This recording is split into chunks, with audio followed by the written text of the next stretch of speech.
Pugazhendhi sir வணக்கம். Pugazhendhi sir, இந்த குரல் எழுவது தேர்தல் நெருங்க நெருங்க இன்னும் கொஞ்சம் கூடுதல் ஆகுறதுன்னு வச்சுக்கோங்களேன். நீங்க அப்படி எல்லாம் ஒன்னும் இல்ல, நீங்க தமிழ்நாட்டிற்கான பொறுப்பாளராக நியமிக்கப்பட்டிருக்கக்கூடிய அந்த கிரிஷ் அப்படியெல்லாம் இல்ல அப்படின்னு சொன்னாருன்ட்டு நீங்க சொல்லிட்டு இருக்கும்போது, இதே தமிழ்நாடு காங்கிரஸ் கமிட்டியினுடைய முன்னாள் மாநில தலைவர் அழகிரி சொல்கிறார், கண்டிப்பாக எங்களுக்கு ஆட்சியில் பங்கு வேண்டும் அப்படின்ட்டு. அதனால இது டே பை டே சொல்றேன், நாள் நெருங்க நெருங்க இது திமுகவிற்கு சிக்கலாக மாறுவதற்கு வாய்ப்பு இருக்கா சார்? கொடுக்குமா? இல்ல, அவர்கள் கட்சியில அவர்கள் நடவடிக்கை எடுக்க நாங்க விசாரிக்கிறோம் சொல்லி இருக்கிறாங்க, விசாரணை பண்ணிக்கிட்டு இருக்காங்க.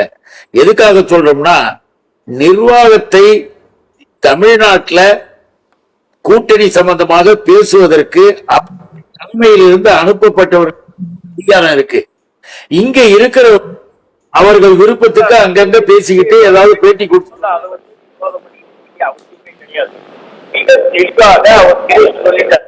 இங்கு நாங்கள் ஆட்சியில் பங்கு கேட்பது என்பது கிடையாது. நாங்க அதெல்லாம் ஒண்ணும் சொல்லல. இந்த கூட்டணியில நாங்களும் இருக்கிறோம்ன்றது முடிவு செய்யப்பட்டது. வேறு கட்சியை பத்தி பேசுறதெல்லாம் யாராவது சொல்லலாம், அவர்களை நாங்கள் இப்ப புகார் கொடுத்திருக்காங்க, நாங்க பேசிட்டு இருக்கோம் சொன்னாங்க. அதனால இந்த கேள்விக்கே அவசியம் கிடையாது சார். திராவிட முன்னேற்ற கழகம் தலைமையில இருக்கிறத எல்லாரும் ஏத்துக்கிட்டு இருக்கிறாங்க, சரியா இருக்கு.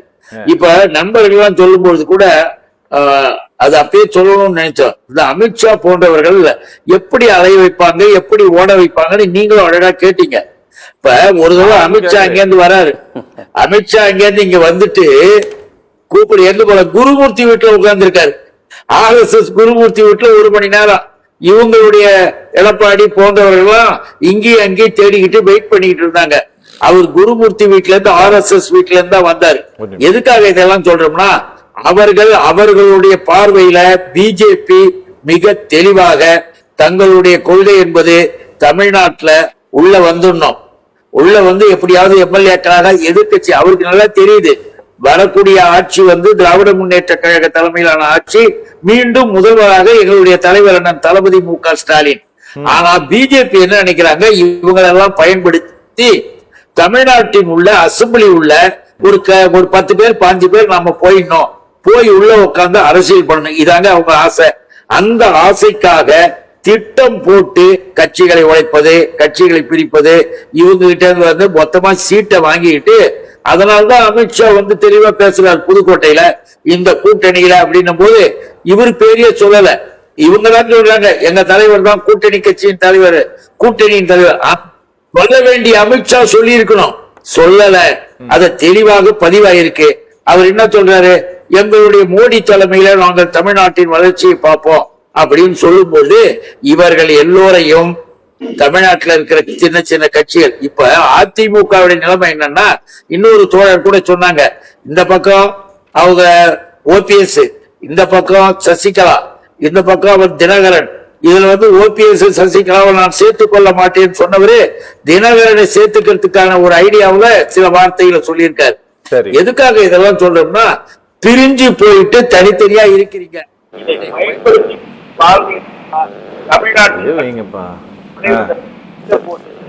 அந்த திட்டத்தை நிறைவேற்றமா இப்ப அரசியல் பண்ணிட்டாங்க. இவங்க கூட்டணியும் அதுக்காக பண்றாங்க. அவங்களுடைய நோக்கம் என்பது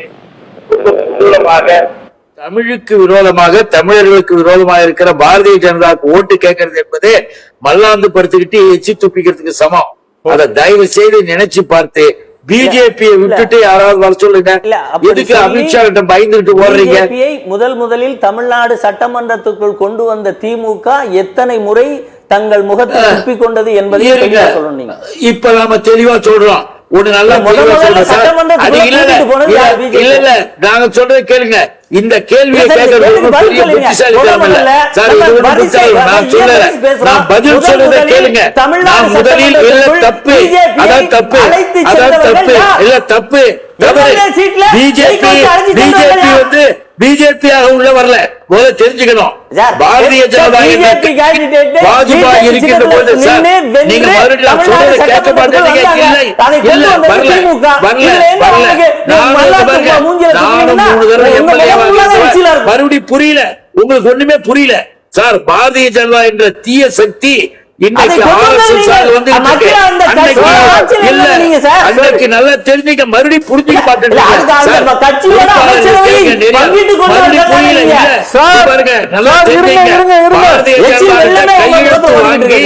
இந்த சில கட்டுப்பாடு போட்டு என்ன சார் அர்த்தம்?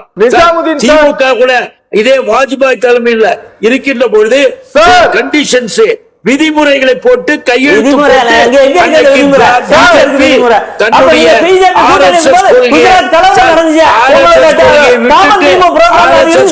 விட்டுட்டு அயோத்தி கோயில போய் நாங்க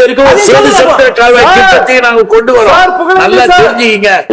பாரதிய ஜனதாவை கட்டுப்பாட்டுக்குள் கொண்டு வந்துதான் திமுகவிற்கு அது வந்து துணையாக இருந்தது. நான் பேசவே விட மாட்டேன்றீங்களா? சொல்றது கேட்கணும்ல. இல்ல நான் சொல்றதை கேட்டுங்க சார். நான் சொல்றதை கேட்டுங்க. திமுகவில் குறை சொல்கிறவர் யாரா இருந்தாலும் சொல்றேன் சார்.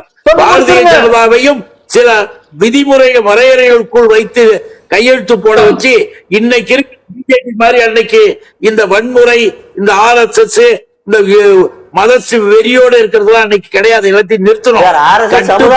கொண்டு வந்து நாங்க செய்யணும். அதை தெரிஞ்சுங்க முதல்ல.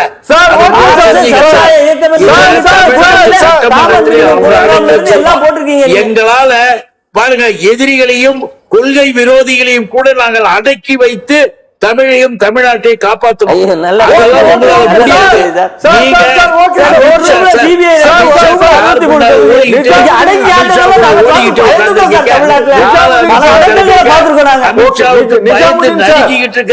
சின்ன சின்ன கட்சிகள் சார்.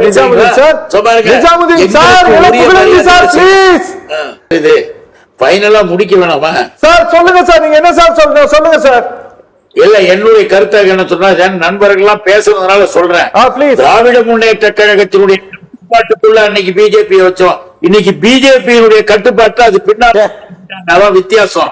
அவர்களால் தமிழ்நாட்டை எதிர்த்து செய்யக்கூடாது. தமிழ்நாட்டை நாங்கள் தடுத்து வச்சோம். எங்களால எங்களுடைய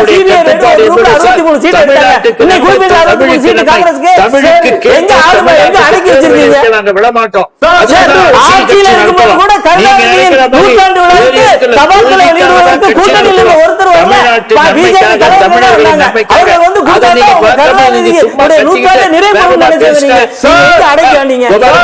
தமிழர்களுக்கும் தமிழர்களுக்கும் துரோகம் செய்கிற